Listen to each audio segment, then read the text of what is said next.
नमस्कार मित्रांनो, नर्सिंग एक ईश्वर सेवा मी आरोग्यदाता चॅनलमध्ये मी अक्षय तुम्हा सर्वांचं मनापासून स्वागत करते. मित्रांनो, तुम्ही जर माझ्या चॅनलवर आता नवीन आले असाल तर चॅनलला सबस्क्राईब करा, व्हिडिओला लाईक करा आणि शेअर करायला विसरू नका. तर आजच्या व्हिडिओमध्ये आपण बघणार आहोत एक डिफरन्स राहिला आहे HIV आणि एड्स.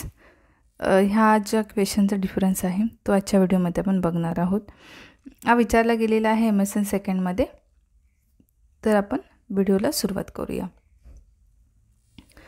तर आपण बघूया HIV आणि एड्समध्ये काय. तर बऱ्याच लोकांना असा प्रश्न असेल की HIV म्हणजे सेमच आहे आणि एड्स म्हणजे पण सेमच आहे, मग ह्याच्यामध्ये काय डिफरन्स लिहायचा. तर ह्याच्यामध्ये डिफरन्स आहे, HIV म्हणजे सुरुवातीची कंडिशन असते आणि HIV नंतर एड्स होतो. ठीक आहे, HIVचं रूपांतर नंतर एड्समध्ये होतं असं आपण म्हणूया. एड्समध्ये जे HIV म्हणजे ह्युमन इम्युनोडेफिशियन्सी जो व्हायरस आहे त्याची लागण, आणि एड्समध्ये काय होतं, बऱ्याच जे आजार आहेत ते मिळून मग म्हणजे न्यूमोनिया, TB, कर्करोग हे जर एड्समध्ये रूपांतर झाल्यावरती बाकी सगळे आजार म्हणजे रूपांतर एड्समध्ये होतात. HIVचं रूपांतर नंतर एड्समध्ये होतं. तर याचा डिफरन्स विचारला गेला आहे 2012च्या क्वेश्चन पेपरमध्ये. भविष्यात विचारला जाऊ शकतो म्हणून हा घेतला आहे. 3 मार्काचा प्रश्न विचारला गेला आहे, तरी पण मी 10 मुद्दे घेतले. 3 मार्काला तुम्हाला 6 तर डिफरन्स लिहायचे, तर मी 10 डिफरन्स जे आहे ते घेतले. तर आता आपण व्हिडिओला सुरुवात करूया. HIV आणि एड्स. मी हँडरायटिंग समजत नसेल, बऱ्याच जणांच्या कमेंट येतील मॅडम हँडरायटिंग कळत नाही. ॲक्च्युली लिहिताना ते चांगलं लिहिते, बट बिकॉज ऑफ हे जेव्हा ह्याच्यामध्ये रेकॉर्डिंग करताना थोडंसं हे होतं. तर तुम्ही व्यवस्थित ऐकलंत ना व्हिडिओ शेवटपर्यंत, म्हणजे तुम्हाला काही कन्फ्युजन होणार नाही, तुम्हाला ऐकायचं आहे. ठीक आहे.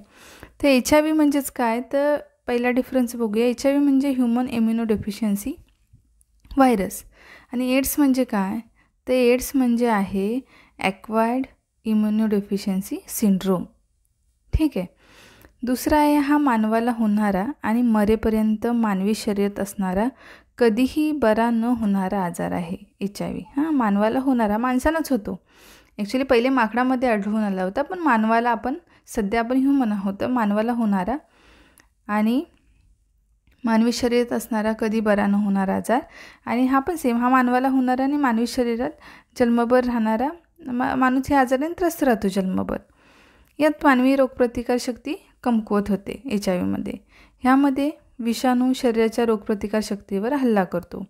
ह्यामध्ये हा जो विषाणू आहे तो काय करतो, तर मानवाच्या रोगप्रतिकारशक्तीवर हल्ला करतो. आता चौथा फरक आहे, योग्य उपचार न मिळाल्यास HIVमुळे एड्स होऊ शकतो. योग्य जर सुरुवातीला HIVचं जेव्हा आपल्याला कळतं, तर तेव्हा उपचार जर आपण नाही घेतलं तर त्याचं रूपांतर नंतर एड्समध्ये होतो. ठीक आहे. तर एड्समध्ये बाकीच्या रोगांना निमंत्रण मिळते, बाकीचे आजार म्हणजे TB, कर्करोग. योग्य उपचार जर नाही मिळाला तर त्याचं रूपांतर HIVमध्ये होतं. योग्य उपचार न मिळाल्यास HIVचं रूपांतर नंतर एड्समध्ये होतं. पण एड्समध्ये काय होतं, बाकीच्या रोगांना निमंत्रण मिळतं. म्हणजे उदाहरणार्थ घ्यायला गेलं TB, न्यूमोनिया, कर्करोग ह्यासारखे सगळे आजार येतात आणि व्यक्तीचा अंत होतो.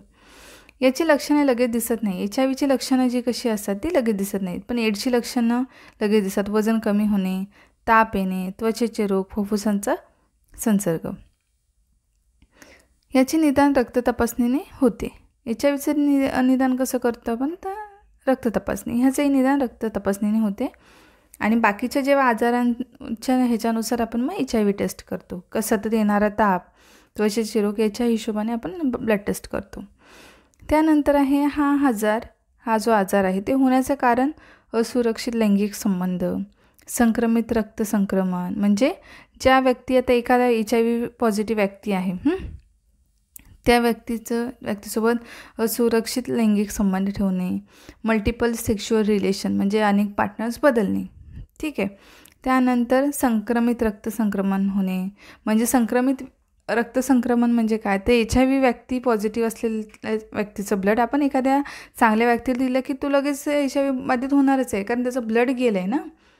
आता ह्याचं थुंकी, वीर्य म्हणजे सिमेन, ह्या गोष्टींद्वारे HIV होतो. एका ताटात जेवल्याने HIV होत नाही, आजूबाजूला राहिल्याने किंवा सोबत राहिल्याने HIV होत नाही. पण सिमेन, ब्लड ह्या ज्या गोष्टी आहेत त्या गोष्टी ज्या आहेत त्या एकमेकांत मिसळल्याने HIV हा रोग होतो. तर सुया, सिरिंज, ड्रग्स देवाणघेवाण, ठीक आहे. ड्रग्ससाठी जे हल्लीची मुलं वापरतात, इंजेक्शनचा वापर करताना एकमेकांच्या सुया एकमेकांना वापरतात.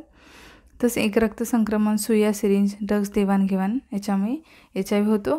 ह्याच्यामध्ये सुद्धा सेमच आहे. हा आजार होण्याचं कारण काय, तर इथून पुढे एड्स आणि HIV एकाच म्हणजे नाण्याच्या दोन बाजू आहेत. HIV एड्समध्ये रूपांतर होतं, पण एड्समध्ये पण हे सेम कारण ना, कारण असुरक्षित लैंगिक संबंध ठेवले, संक्रमित रक्त, त्याचं रूपांतर मग एड्समध्ये होतं, पण सुरुवात ह्याच गोष्टींमुळे होते. त्यानंतर आहे हा कधीही बरा न होणारा आजार आहे. हे लक्षात ठेवायचं, हा आजार कधीही बरा न होणारा आजार आहे. हा व्यक्ती एकदा HIV पॉझिटिव्ह आला, त्याचं आयुष्य आपण औषध उपचार करून वाढवू शकतो, पण हा आजार कधी बरा होत नाही.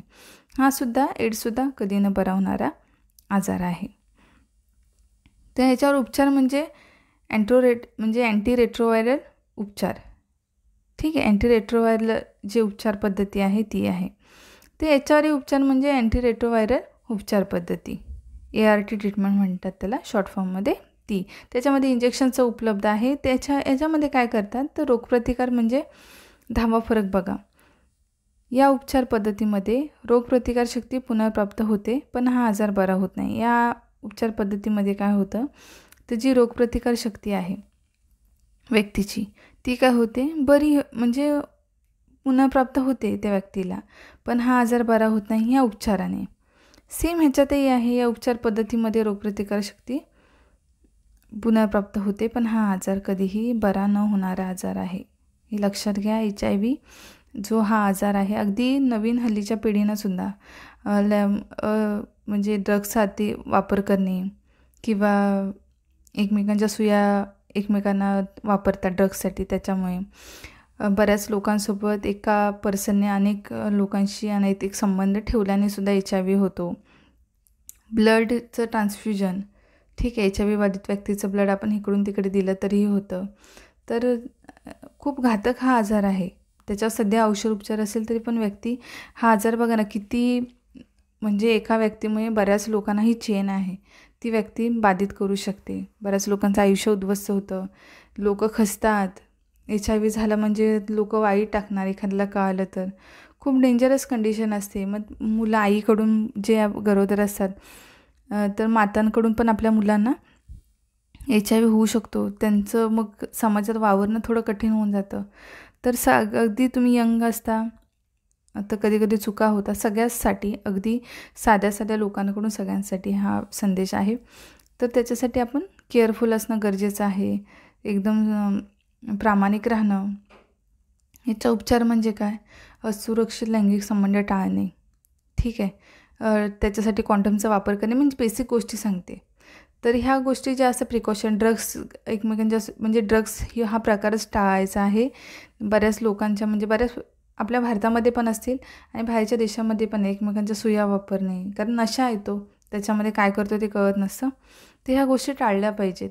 HIVची तपासणी करून घेणे, ठीक आहे, ह्या गोष्टी करणं गरजेचं आहे. अगदी सगळ्यांची म्हणजे अगदी सरकार नाही तर प्रत्येक ह्युमनची जबाबदारी आहे ही. तर जरा खूपच झाला एक्स्ट्रा लेक्चर. तर लवकरच भेटू आपण पुढच्या व्हिडिओमध्ये. तोपर्यंत अभ्यास करा, एक्झाम जवळ आली. एन्जॉय करा, स्टडी करा. धन्यवाद.